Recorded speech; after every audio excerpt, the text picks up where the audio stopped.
So the 1.83 billion in September 2012 was converted into fund units, and as of 31st March 2014, those fund units were worth $2.33 billion.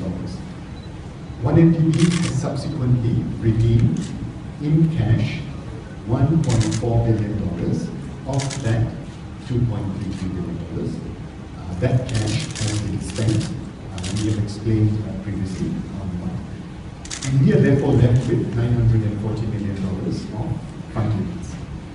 We have further explained to the central bank that we, as part of the rationalization plan that was presented to the Cabinet of Malaysia, have proposed to the Cabinet that a debt for asset swap occur with IPIC.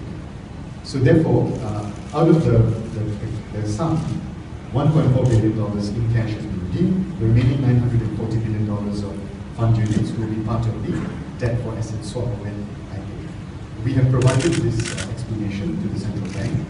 They have asked us for additional information, both in the past and today, and we continue to engage with the central bank on this matter.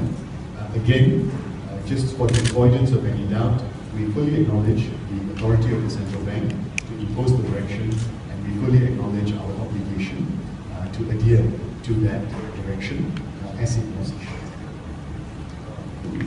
So first of all, we fully respect the authority and the right conferred under the law to the central bank for it to issue directions as provided under the Financial Services Act 2013.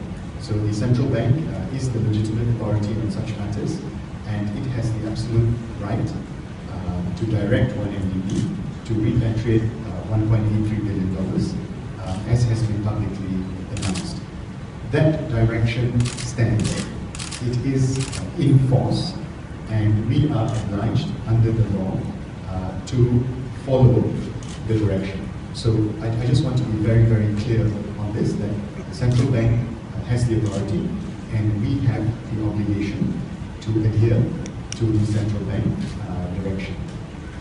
What we have done since that direction was issued, and this is something we did even before the direction, and we continue to do so, is to explain to the central bank, both in writing and verbally, of what happened to those funds over time.